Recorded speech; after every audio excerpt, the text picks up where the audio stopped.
The opening scene depicts a historical event during World War I in 1917, specifically focusing on the conflict between Germany and France. Tragically, we learn that numerous young soldiers have already lost their lives.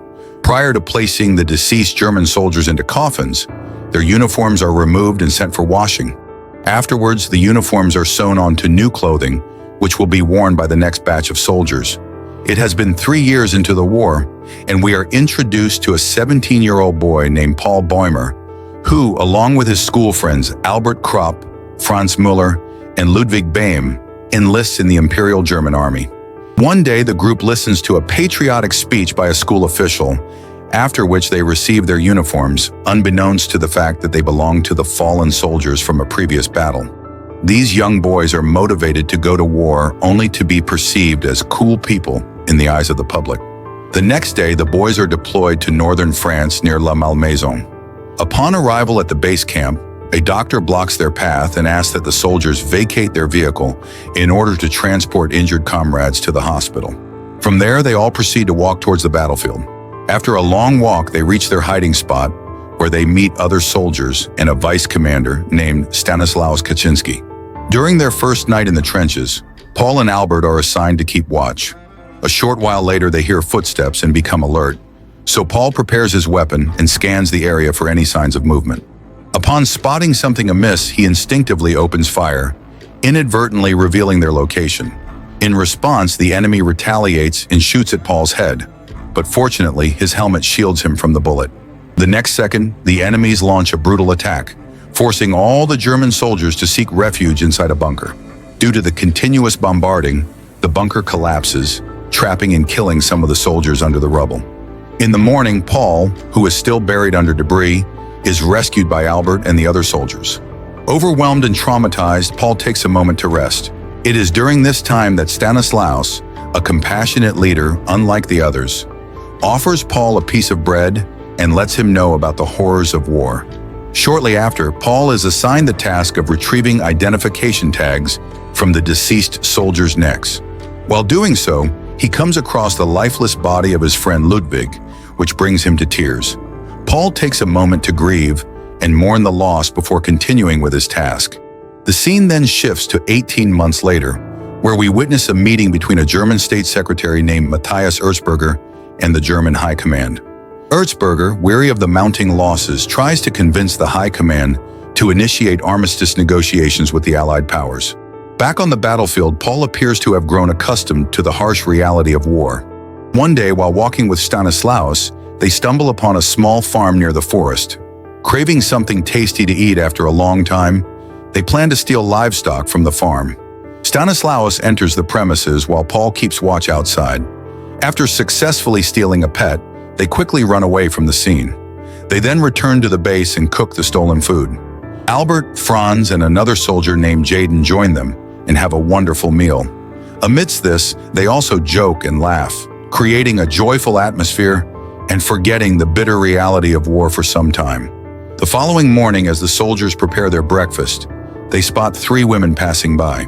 Having been deprived of female companionship for a long time, they are captivated by their presence. Franz even goes a step further and approaches the women, offering to escort them home.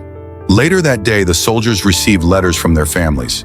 Since Stanislaus is illiterate, he asks Paul to read a letter from his wife. The letter describes how much she misses Stanislaus and her desire for them to visit their son's grave together. After hearing this, Stanislaus says that he feels like a loser, as his child had been sick for an extended period of time before passing away, but he was unable to visit his son even once. That same night, Franz returns to his fellow soldiers and recounts his experience with the women. He brings a handkerchief belonging to one of them as a keepsake, offering it to Paul to sniff and experience the woman's scent. The next day, Paul, Albert, Franz, Stanislaus, and Jaden are assigned the task of locating the dead bodies of 60 soldiers who fell during the recent attack in France near an abandoned rail track. While searching, Stanislaus detects a lingering trace of poisonous gas used by the French earlier. Suspecting that the soldiers may have sought shelter in the area, the group enters a nearby warehouse. They carefully search the area and eventually discover a room containing the lifeless bodies of all 60 soldiers. Upon witnessing the horrific sight, Stanislaus says that the soldiers must have succumbed to an excessive dose of poisonous gas, likely due to premature removal of their gas mask. On the other hand, Erzberger and some other German delegates board a train to the forest of Compiègne for ceasefire negotiations. However, a general named Friedrichs opposes the idea of armistice talks, believing that the French will seek unfair terms. He still hopes that Germany can win the war, despite lacking advanced equipment. As a result, General Friedrichs instructs his men to prepare for an attack before French reinforcements arrive. That night, Erzberger and the delegates arrive at the forest of Compiègne, while Paul's regiment is dispatched to the front lines to prepare for an assault on the French. The next morning, the German delegates, led by Erzberger, meet with their French counterparts and request a ceasefire. The French Supreme Allied Commander presents a negotiation contract, granting the Germans 72 hours to accept the non-negotiable terms imposed by the Allies. However, until the treaty is signed, the war will continue unabated. Meanwhile, on the battlefield, the German soldiers initiate their attack, engaging in fierce close quarters combat to secure the French front line. Unfortunately, their progress is short-lived as they face a combined arms counterattack, with the French using Saint-Chamond tanks to overpower the German defenses. Despite their attempts to fight back against the tanks, the German soldiers' bullets have minimal effect, leaving them vulnerable as the tanks relentlessly crush their positions. In addition, the French soldiers use advanced flamethrowers to torch their enemies, and poor Albert becomes one of the victims of the flames. Paul, witnessing this horrifying sight, experiences a wave of panic, but manages to continue retreating to their trench. Once he arrives, the commander orders Paul to gather as much ammunition as possible and retreat. Without time for contemplation, Paul hastily does as asked and runs towards safety. But unfortunately, along the way, he falls into a crater in the treacherous no man's land. With the enemies approaching, he acts quickly and pretends to be dead. But to his dismay, he notices a French soldier standing behind him, poised to shoot. But just then, a German comrade arrives at the scene and shoots the French soldier, causing him to fall into the same crater. Seizing this opportunity, Paul grabs his knife and repeatedly stabs the French soldier. As Paul watches him die slowly, he becomes overwhelmed by guilt, so he begs for forgiveness from the lifeless body. While searching the French soldier's belongings, Paul discovers a photograph of the soldier's family.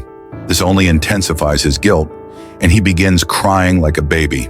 Back on the train, the German delegates go through the terms of negotiation, which seem to corner Germany. Hence, a senior official objects, stating that signing the agreement would be seen as surrender. He would rather lose the war with honor. However, Erzberger argues that the decision should not be based solely on winning or losing, but on the thousands of young German soldiers who are desperately fighting an unwinnable war. A few hours after sending the agreement copies to the higher government officials, Erzberger received instructions from the field marshal to accept the Allied terms. Following this, the delegates from both countries meet for further negotiations. Erzberger assures the French delegates that their government will make every effort to fulfill France's conditions. He, along with two other German delegates, signs an armistice agreement set to take effect at 11 a.m. the very next day. With this, the French delegates finally declared the end of the war. On the other hand, Paul makes his way back to the base and discovers the soldiers rejoicing over the impending end of the war. Inside the medical facility, he finds Jaden, who is seriously wounded in the legs. It appears as if he is never going to walk again. Jaden then brings out Franz's scarf and reveals that the poor boy also succumbed to his injuries. Devastated by the loss of his friends, Paul ties Franz's handkerchief around his neck as a tribute. With a heavy heart, he then heads to the kitchen, where he reunites with Stanislaus. Together, they bring food for Jaden and provide him with a spoon and fork to eat. Tragically, Jaden, who is distraught at being crippled, commits the unthinkable with the same fork. The following morning, the news of the official ceasefire reaches the soldiers at the base camp. As Paul awakens, he finds Stanislaus staring out of the window. When questioned, Stanislaus expressed that it was the most peaceful day since he came to the war because, for the first time in 4 years, he hadn't heard a single sound of gunshots.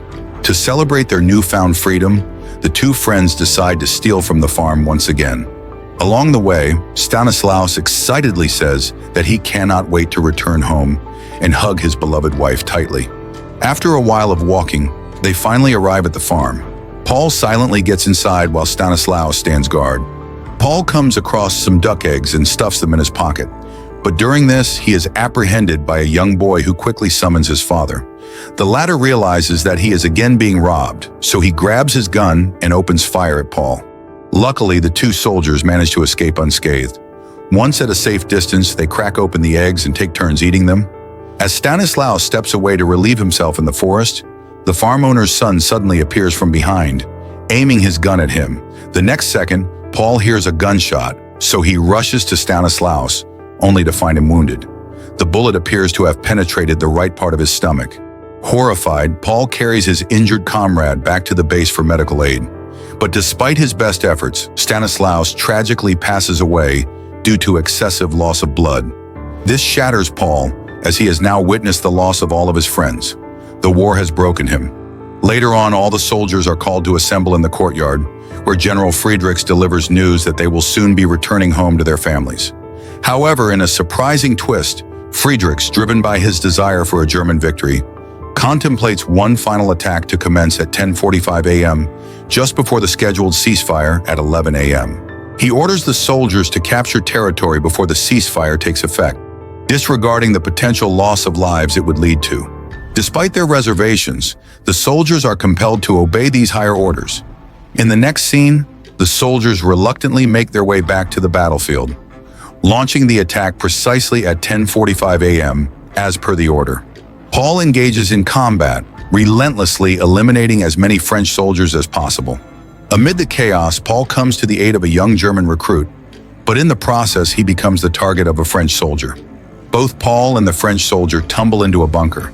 As they stand face to face, they freeze for a moment, hoping that the clock will strike 11. However, their encounter is abruptly interrupted when another French soldier fatally stabs Paul right in the heart from behind.